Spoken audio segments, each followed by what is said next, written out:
नमस्कार विद्यार्थी मित्रांनो, विनुश्री एरंडोलीमध्ये मी आपले सहर्ष स्वागत करीत आहे। आजच्या भागामध्ये आपण पाहणार आहोत लोकमान्य टिळक यांच्याबद्दल 10 ओळी अप्रतिम असा निबंध।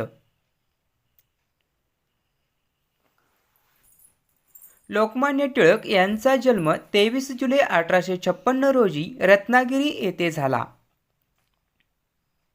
त्यांचे पूर्ण नाव बाळ गंगाधर टिळक हे होते।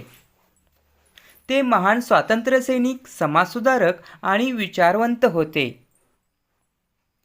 त्यांनी स्वराज्य हा माझा जन्मसिद्ध हक्क आहे आणि तो मी मिळवणारच हे प्रसिद्ध वाक्य दिले।